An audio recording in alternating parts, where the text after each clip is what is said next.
Go for it.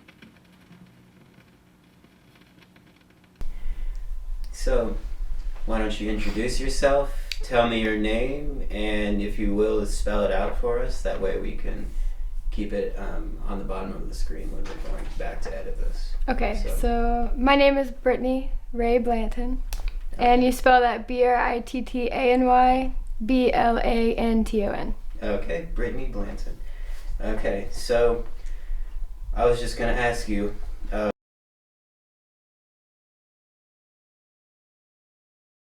so what sort of products do you create with Jewel Zealous? The products that I create with Jewel Zealous are all kinds of jewelry. I use stones and metals, and then I create essential oil blends, and I eventually will turn that into a community garden where I have fruits, veggies, and herbs. All right. And when did you start getting into making jewelry and essential oils?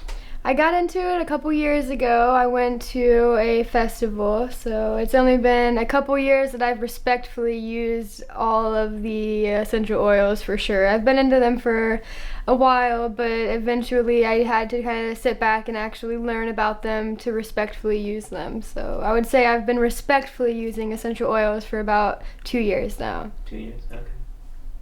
And then what inspired you to start, and how has it evolved into a business? So I went to a festival with one of my friends in Kentucky. It was at the Red River Gorge Festival of the Red, and we were walking around and we seen a gentleman. I don't remember his name, but he was super awesome, and he would go and find his own Kentucky agate and polish it down and then shape them, and he would sell them. And we just had some pieces that we resonated with, so we bought the Kentucky agate and we walked over to who in the future you will hear about, Josh and Shannon. But they had their own little booth set up at the Red River Gorge Festival, and they did silver work and all kinds of things like that. And we were really wanting to do something with these stones, so when we seen the work that they did, we asked them if they would be willing to help us, plate these rocks for us, and they ended up taking them home with them, and they sent them in the mail. And just to see the strategy and all the things that they did to it, it was beautiful, and we really wanted to get into it. So we ended up getting a hold of them and asking them if they would be willing to, take on some students and just teach us everything they knew. And that's where we got introduced to copper and silver, and especially the metals. They're really their business is called Mystic Metals, so if that tells you anything. So, how would you say your craft serves the individual who uses or wears what you make? Like, you make jewelry, and what purpose would that serve for them? Or the essential oils, maybe give some examples, like how you would use them? So personally, for me, how I utilized my jewelry at first was I just love the art of it, honestly. It's almost like it was like a type of body art that really manifests this like beautiful feeling that you can interchange. It's not like a tattoo where it's permanent. You can just wear something different every day to match how you're feeling. And I noticed that people who utilize stones in any kind of way, rather that be that's just like sitting on their desk or sitting in a window, a lot of times they want to take that with them. And carrying a stone's awesome and everything, but when you can like wear it around your neck, or wear it around your wrist or anything like that. So I think they kind of utilize that in a way of they can carry their stone with them without like the burden of actually having to worry about like, where is my stone? Yeah. And then for the essential oils, honestly, I know a lot of people who use all types of for example, there's this stuff called a Breva that my sister would use, and she would use it repetitively and have to use it all the time to where basically her body just got immune to it and it didn't work anymore. And it was like $30 for the Breva, and that really can add up if you're like getting these cold sores all the time. And so what I did was just created an essential oil blend for her to use, and it actually only took 5 days to rid the cold sore rather than the 2 weeks with the Abreva. So it kind of opens people up to the realm of what plant medicine can actually do for you versus what it is that we have created in profitable margins in markets like Abreva and things like that, where it's not natural components or anything, and you're using this product that slowly starts to basically just not work for you. And with the essential oil, you can change up the blends, you can change what you use, and it usually helps with that symptom relief. So people, they enjoy using that plant medicine. Not only does it have, you can utilize it in many ways too. Not just if you have a cold sore and you use a blend, you can use it for anything else too, honestly. Yeah. So I think they utilize that plant medicine, and it's cheaper, honestly, and it's just way more natural to kind of get your cells to stay at a natural state rather than, abruptly putting some certain chemical onto your skin. Yeah. And what would you have to say to people who are skeptical of using essential oils for remedies or treatments to their ailments or whatever? So I think that what I would say to somebody who's skeptical is, honestly, you just have to try it and see for yourself. But I'm not claiming that they treat or cure any kind of disease, for sure. There are a lot more underlying reasons on why people have diseases and things like that, and it can come down to your diet and all kinds of things. But for using essential oil as symptom relief, I 100% say that's backed up not only by evidence, which you can find on my website and my Facebook page and things like that, of actual people who have asked me to make them something for a certain symptom, and it actually relieves that symptom. So in a faster and way more natural way that doesn't hurt the skin. I would say that a lot of people who use essential oils, just as myself a couple years ago, did not use them respectfully, and that can cause problems, which I think is another reason why people can be skeptic, is if you're not using them correctly, they're not going to work. And it just honestly depends on how much information you're really willing to look into and actually try before you can actually confirm with yourself that these are working. I got you. So you'd say there's really a science to it, 100%. A lot of essential oils have anti-inflammatory, antiviral, antibacterial properties. A lot of essential oils have, for example, rosemary and tea tree, they're very similar in properties, and they have two different smells, and depending on how your olfactory is in your brain and all of that, determining on what smell you like, you can use either one. And if you don't like the smell of tea tree, you probably don't want to use tea tree as that antiviral, antibacterial. You can use the rosemary if you like a more herbaceous smell. So it all depends on you personally. I would never probably give two people the same blend if they didn't like if they had the same problem and one of them liked that tea tree smell and the other liked rosemary, then you would know which path to take. I gotcha.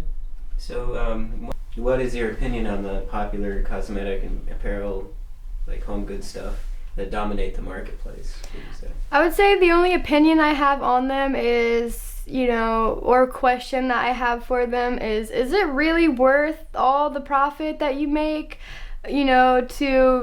to put those things out and, sometimes even sell them for more than they're worth. And, a lot of things come from other countries, which I think is a beautiful thing. I think that countries working with other countries is awesome, especially considering if you think of gardens and herbs, the zones that you live in, we need those zones all around the country so that we can have food and things come in.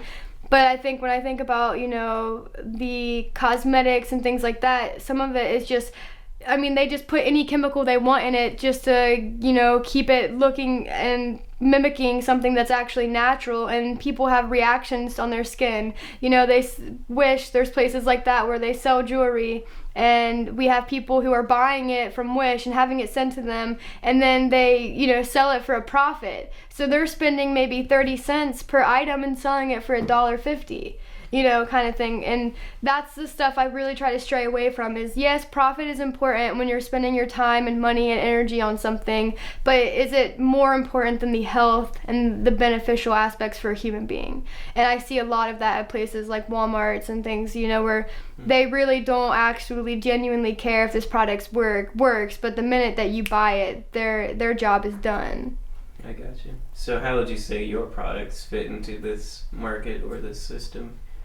So you would, obviously you make this stuff yourself, so it's a reaction against this standard for sure. And I guess, would you classify yourself as an alternative option for people? And definitely. I would say I'm alternative in every way that's substantial of getting people to create things for themselves. Yeah. The alternative of going to a Walmart and buying something versus, making it yourself, which I do think it's important to outsource. I can't make every individual thing myself. Sometimes, I need that almond oil. I'm going to go buy it from, a third party, somebody who makes it themselves. So, there's ways to not only be substantial, but also help other people thrive and make money. Yes, it would be ideal for me and a lot of people to do everything themselves, which is important to be able to do, but also, it's really important to make sure that you can utilize other people. Like, you may not create this item, but somebody else does. So if there isn't a bartering option there, then that's it. You support that business. But going to a Walmart sometimes it feels redundant to me to go around and see all this jewelry that it may have not even taken long at all to make, and they're selling it for hundreds of dollars. And then you have these small businesses around that they have so much time and energy into all the things that they make, and they have it as a $60 item that you could buy for $10 at Walmart. But the longevity and just the energy that it holds is honestly, I think, more profitable than something going to Walmart and buying something that took 30 days to get here, but only like 5 days to make, and they're selling it for 3 times what it's worth. So I think it just depends on how you look at it as a convenience thing, oh, that's too much money, and which sometimes it can be, but maybe eventually it could get to the point where we didn't have those places that sold things for that cheap, and it would make the small businesses actually be able to be utilized more, and they wouldn't have to have such a a higher price on everything. And so I just think that it's important to really focus on not only having your own substantiality and making things for yourself, but making sure that you're supporting other people that do also. I gotcha. So with the rise in online marketing and sales, would you say that local or small-scale businesses such as your own have a greater opportunity? I know that you make a lot of your stuff and you sell it through, let's say, Facebook or Instagram, and that's most of where your sales come from. So I would say that probably does open up things for you, for sure. Yeah, for sure. So with Instagram, I started with my Instagram, and eventually I just went in and I started following a bunch of people who create their own things. I mean, realms of all kinds of things. It's not just like jewelry and things like that. And for example, the first person that I had ever bartered with was a guy who makes glass. And, I went over and I just messaged him and asked him, like, hey, are you interested in bartering with me? Like, I make this stuff and I can make you something and you can make me something and we'll pay each other shipping and, we'll start with that. So I started doing that with a lot of people. Bartering was really important for me. I thought it was a really good way to step into the business and to kind of get that mindset of I'd rather trade with somebody and, I help them help me. And because profit's important, but I think more important to me is just helping not only myself thrive, but other people. And you can do that without the greenery money, And then eventually I got Instagram people that were bartering with me would basically go and influence for me. They would go and post onto their page or, the Instagram thing, and they would be like, hey, check this out, she does this and blah blah blah, and then I would go and I would say the same things about them, and then they would be raking in people and I would be raking in people. My Shopify website ended up getting a lot of sales thriving from Instagram just from starting to barter. And then eventually I turned that over to Facebook, and that was more of a kind of more inside community thing where I actually knew most of the people on my Facebook. And then eventually it went from having 500 friends to I just had it 1,000 friends. I created the Facebook page and I shared all the stuff, and my website sales went up, and I had a lot of people who would message me and be wow, this is insane, I haven't seen you in 5 years and this is what you're doing, that's awesome. So not only is it a way to show people hey, I may have jumped off Facebook for 2 years, but I was doing something, and I want everybody to kind of see that so that they kind of find inspiration and motivation themselves. Mm-hmm. So yeah, Facebook and social media, all of that, it's not the hugest part of it, but it's definitely a very big part for profit and how I got the word out. You can go off of human beings talking and dissertating about it, but honestly it kind of came down to getting the word out, and that was thankfully to the internet. Gotcha. Yeah. So does that create challenges? I mean, I'm sure you get times where you're overloaded with work that you have Yeah, to do. yeah. So at least currently, right now, my website's been closed just because I moved into a new sanctuary and everything like that to get everything set up. I have monthly packages, so I have a bunch of people. Well, there's only 8 of them right now, but to me, that's a bunch of people.